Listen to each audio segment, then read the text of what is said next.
I never thought that one small accident would change my entire life. Usually my schedule is a perfect bore. Wake up. Eat oatmeal.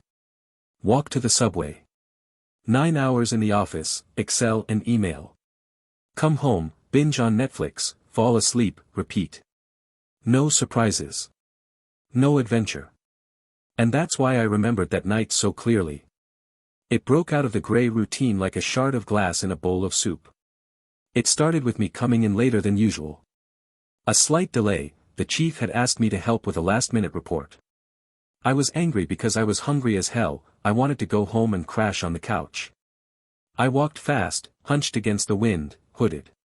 And there was the ATM at the corner of 3rd Avenue. I wouldn't have noticed it if there hadn't been a strange glint in the puddle. Bank card.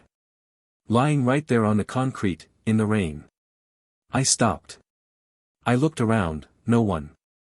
Just the occasional car passing by. It was almost 11 o'clock at night. Something inside told me not to touch it. Just keep walking. But I've always been that idiot who thinks, what if someone needs help? I picked up the map. It said, Edward Hale. The name grated on my ears, like I'd heard it somewhere before. I hesitated, twirling the card in my fingers. It was plain, with a blue stripe. Slightly worn, as if it had been in use for a long time. My hand slipped it into my pocket. I walked on, but the sticky feeling of unease wouldn't let go. When I got home, the apartment greeted me with its usual emptiness. Old furniture.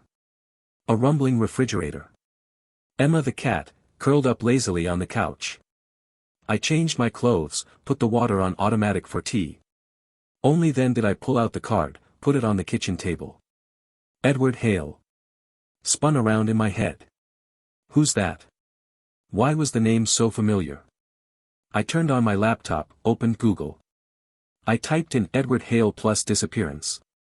The first link came up with a news story from 5 years ago. Local businessman disappears under mysterious circumstances. Clicking. Photo. A man in his 40s. Dark hair, expensive suit, tense expression. Caption. Edward Hale, co-owner of several construction companies, disappeared in June 2019. He was last seen leaving his office on the west side. No trace of a car, phone, or bank transactions were found. My throat went dry. I looked at the map. At the article. The map. And a cold realization struck me, why was that map on the street right now? 5 years later. My whole body itched to throw it down the garbage chute. Erase the memory. Pretend I hadn't found anything. But I kept reading. I scrolled through the forum discussions. Conspiracy theories. Competitors took him out. Fake death for a fresh start. Police and mafia involved. The more I dug, the more I started to feel like an idiot. And at the same time, it felt strange, like I'd touched something dirty, sticky. And now it was stuck to me. The map lay on the table like an ominous symbol. I tried to talk myself into bed. Tomorrow morning, to the bank. I'll return the card. It would all be forgotten. But instead I sat in the kitchen in the dark, listening to the rain drumming on the windowsill outside the window. And felt a tight knot of fear twisting in my stomach. Close to 3 in the morning, I heard it. A quiet, bzzz, the phone vibrated on the table. Number unspecified. Unsigned. I froze. The screen flashed a soft blue light. My heart thudded in my temples. Don't pick up the phone, an inner voice whispered. Just don't pick up. But my finger pressed answer on its own. I put the phone to my ear. There was silence on the line. Only. No, not complete. Somewhere on the other end there was a barely audible, heavy, labored sigh. Like someone was standing too close to the receiver. I froze. Hello. I exhaled. Silence. There was that strange breath again, slow, drawn out. With a shudder, I pressed reset call. Put the phone on the table. 5 minutes later, another call. The same one. No number. No words. Just breathing. I turned the phone off. Suddenly I realize I'm sitting in my own apartment. And I'm afraid to move.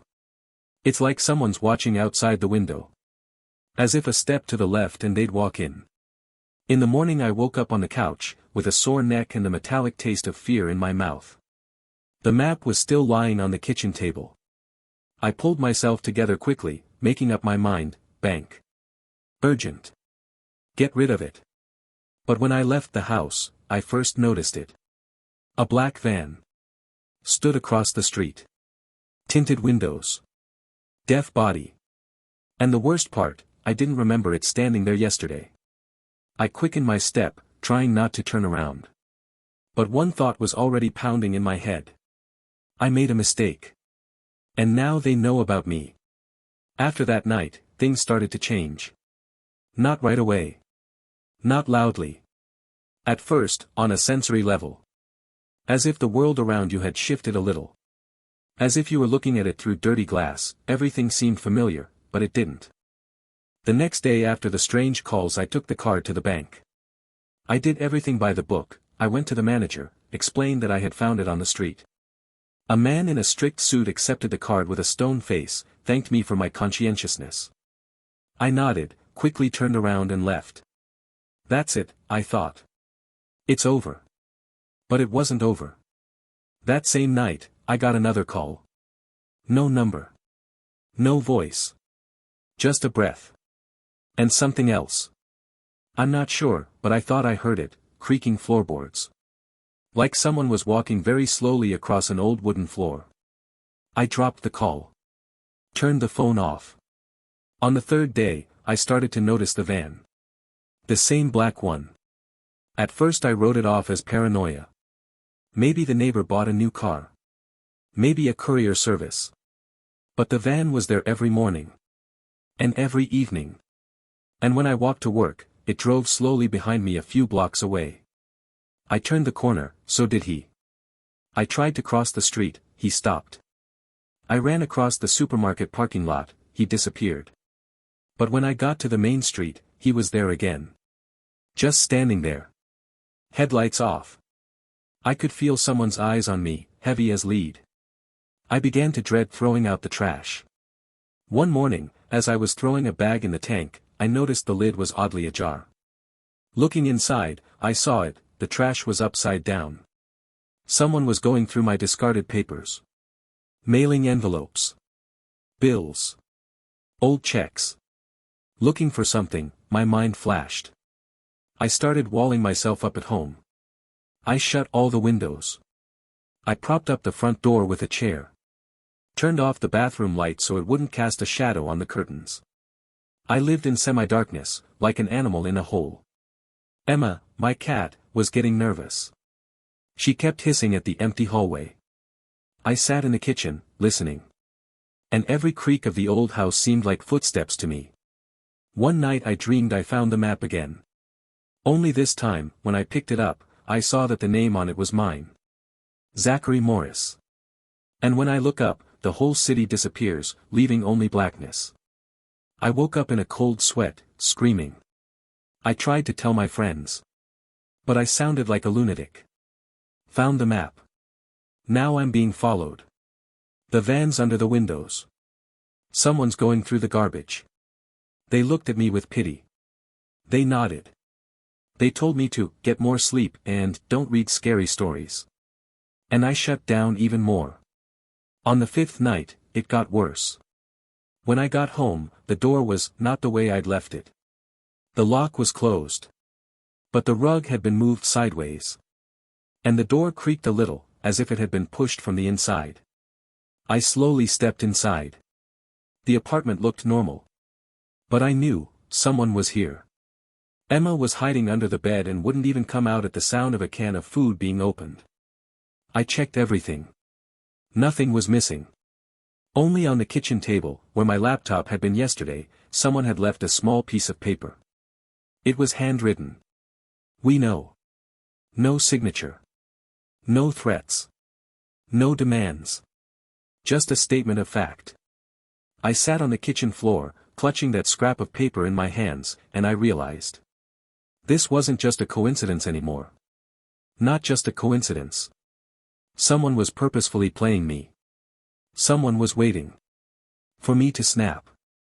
For me to take the next step. And that's when I decided to find someone who knew more. I remembered a name from one of the articles on Hale's disappearance. Detective Bryce. The former officer who handled the case. He'd been fired a year after Hale's disappearance for procedural irregularities. No one explained what they were. At the time, I thought maybe he was one of the people involved. But now I was willing to do anything to get answers. I found the old contact database that the reporters referred to. And Bryce's number. I sat down on the couch. Picked up the phone. My hands were shaking. Dialed the number. 1 ring. 2. 3. A short click. A voice. Hoarse, tired. Yes. I swallowed.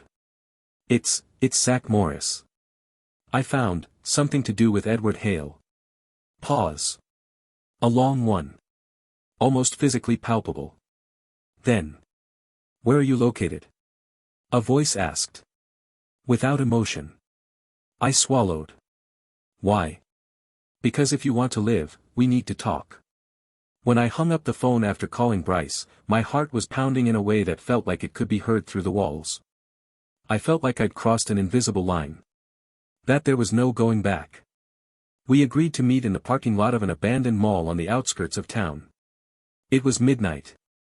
Fog drifted across the ground, and empty store signs swayed in the wind, creaking like a bad horror movie. I arrived early.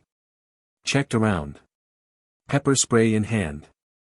Yeah, it sounds stupid, but at the time it was the only thing that could give any illusion of safety. Soon a car pulled up, an old Chevy, dark blue. A man got out of it. He was short, stocky, wearing a leather jacket. His face had deep wrinkles, a week's worth of stubble, and eyes the color of dirty snow. He walked slowly toward me, looking around. Zach? He asked in a husky voice. I nodded. He nodded back, gesturing for me to get in the car. I hesitated for a second.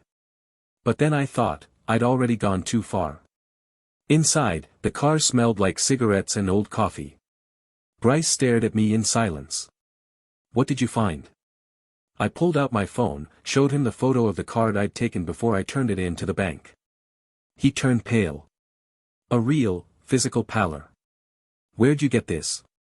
I told him briefly. Bryce listened silently, not interrupting. When I finished, he exhaled slowly. You're screwed. He said. I didn't do anything. I exclaimed. I just found her. He shook his head. That's exactly the problem. Bryce spoke softly, as if someone could overhear even here in the empty car. Edward Hale isn't just a businessman. Who is?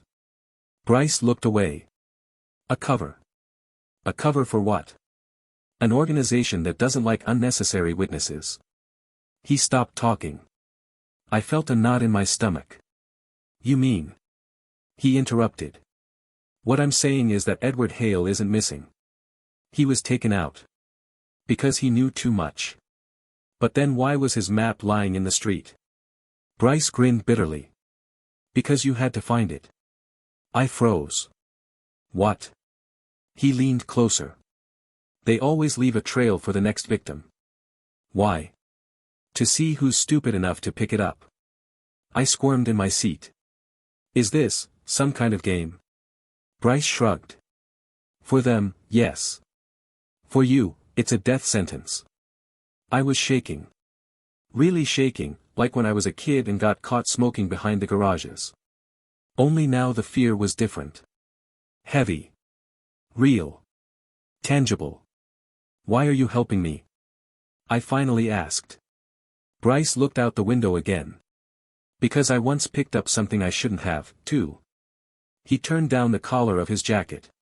And I saw the thin scar going behind his ear. I lost everything. A job. Family. Friends. He turned to me. And now you're next. We sat in silence for several long minutes. Somewhere in the distance, a car honked. Bryce twitched. Listen to me carefully. He said, staring intently into my eyes. You have to disappear. Now. Where to? He shrugged. Anywhere. As long as there's no trace of you. And the police? He snorted. The police? They either won't believe it or they're already bought. You want to set yourself up more, go to the station. I swallowed the lump in my throat. What do we do now? Bryce handed me a piece of paper. It had a phone number on it and a short note. When you realize there's no way out, call. And then what? He grinned. Then you'll find out how deep this rabbit hole is. He swung open the car door. Good luck, Zach. You're gonna need it. And disappeared into the fog. I sat in the car for a long time. A piece of paper in my hands, my fingers trembling, my heart pounding frantically in my chest. Trying to believe it was real. That this wasn't just a nightmare. But every sound outside, a rustle, a sigh of wind, told me. I'm in. And it's gonna be damn hard to get out. When I threw the phone into the river, I thought I had finally made the right move. It was a foolish hope. The water swallowed it up with a lazy splash, and I felt a brief shot of relief. Maybe it was all just a fantasy. Maybe I'd gotten myself worked up. But somewhere deep inside, I already knew, it was too late. I walked back to the motel, barely able to move my legs. Sleep. I wasn't sleepy as hell. My mind was spinning with paranoia and panic. Every time car headlights swept past the windows, I flinched. Every pounding of water in the pipes made me clench my fists. I thought that by getting rid of the map and phone, I could erase their interest in me. Like a child who hides his head under a blanket and believes the monster will go away. Monsters don't go away. When I woke up, if you could call it sleep, the first thing I saw was a note. Lying neatly on my bedside table. A blank piece of paper. Just 3 words. We're still here. I didn't even hear someone come in. The door. The lock was intact. Window. Closed. No sign of forced entry. No sign at all. They could have come in whenever they wanted. And leave without being seen. I went outside. The rain had stopped. But it didn't get any easier. I walked down the street, feeling every storefront reflecting me in a distorted way. And then there was that black van again. Standing in the alley. Headlights off, engine off. But I knew they were inside. They're watching. I decided to throw everything away. Not just the map. Everything that reminded me of this story. Notebooks where I took notes. Internet bills. Even old photos that caught a glimpse of the ATM. I burned them outside of town, in a vacant lot where no one had built in a long time. The flames licked the papers, and I watched the charred shreds drift away in the wind. I still felt as if someone was standing behind me. When I got back to the motel, the room was upside down. The closet was open. The mattress was displaced. My backpack was turned inside out. Lipstick scrawled on the bathroom mirror. Too late. I didn't yell. I wasn't angry. I just stood there and watched. Because I was already empty inside. I realized one thing. They don't want to kill me quickly. They want to break me. First the mind. Then my body. That night I tried to escape. I jumped on the first train I could find. Rode randomly, without a route. I changed direction at every stop. Destroyed all my bank cards. I withdrew cash in small amounts in different cities. I slept in train stations, abandoned buildings, cheap motels with no cameras. And still. I knew. They were coming. Sometimes I'd catch a glimpse of them. In a subway car, a man in a gray jacket who got off with me at 3 different stations. In a coffee shop, a woman with a laptop who pretended to be engrossed in the screen for too long, but occasionally dropped glances. The van. It showed up every other day. In the distance. Like a ghost. Like a reminder. I woke up one night on a park bench. It was cold. And there was a bag next to me. Inside was a new cell phone. It was on. The screen was flashing with a single message. Answer. I threw it in the pond. Didn't look at the messages or the calls. But I realized it was a sign. They knew where I was. Always. The final straw was an incident on the bus. I was on my way to some backwater town where even cell phone reception was spotty. Half the seats were empty.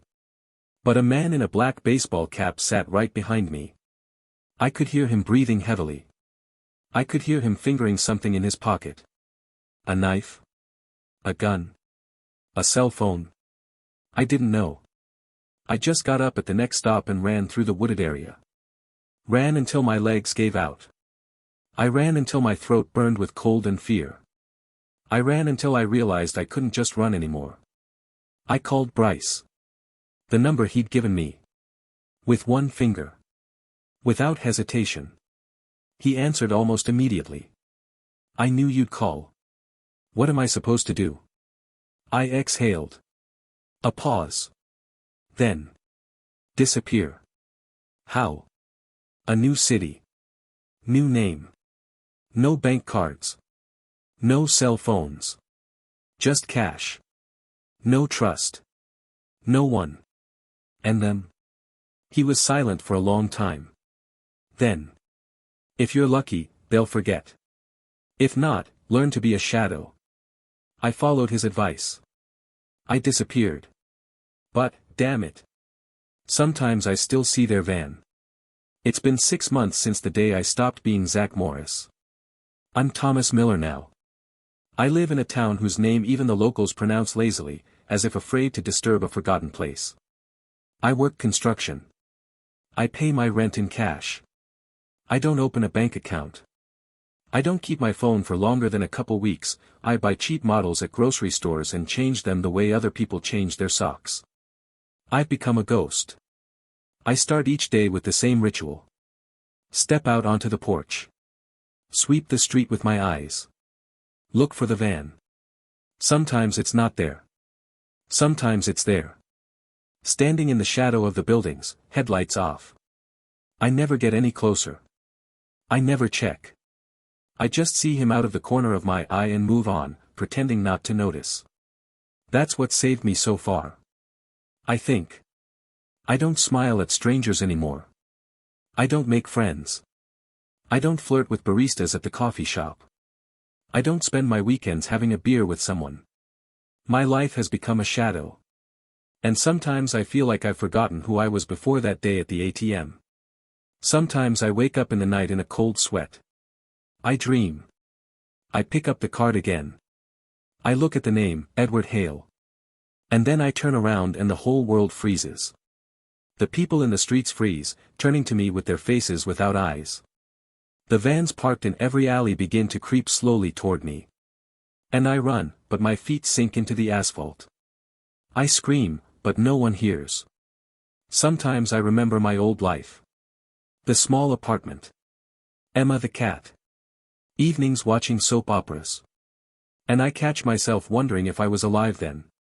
Or is it only now, when living every day on a knife's edge, that I really feel like I exist? It's a strange feeling. Close to death. But terrifyingly real. A couple weeks ago, I saw him again. That van. I'd just come out of the supermarket with a bag of cheap food.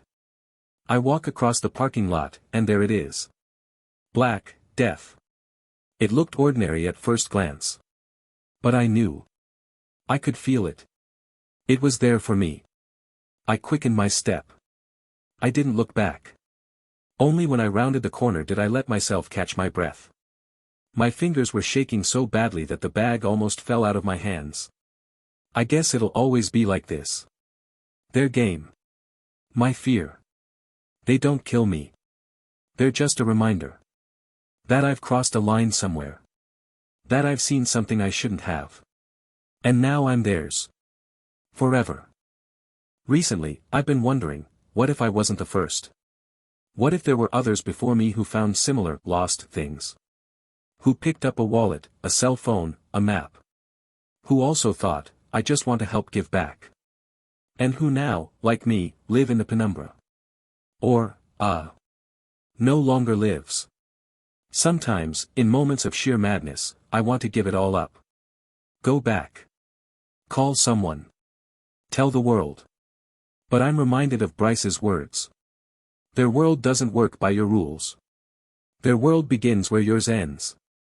And I shut up again. I shrink back into a knot. This morning I found something under my apartment door. An envelope. No stamps. No signature. Inside is a photograph. Blurry, like it was taken with a bad camera. It's of me. Sitting in a coffee shop by the window, looking out at the street. And in the reflection of the glass is the silhouette of a van. The silhouette of a man standing in the shadows. The caption under the photo. Don't think we've forgotten. I sat for a long time. Thinking. Trying to decide if it was even worth continuing. Whether to keep hiding. Whether to run. And I came to one conclusion. It's too late. I'm part of their world now. Not because I chose to be. But because I once picked up a map from the wet asphalt. And now that world is under my skin. Like a poison. Like a scar. Like a reminder. So I go on living. Day by day. One step at a time. Looking at the faces of passers-by. The shop windows. The reflections in the windows. And when I see it, that black van parked on the curb. I don't run. I don't scream. I don't hide. I just move on. Because I know. They're always here. They always will be.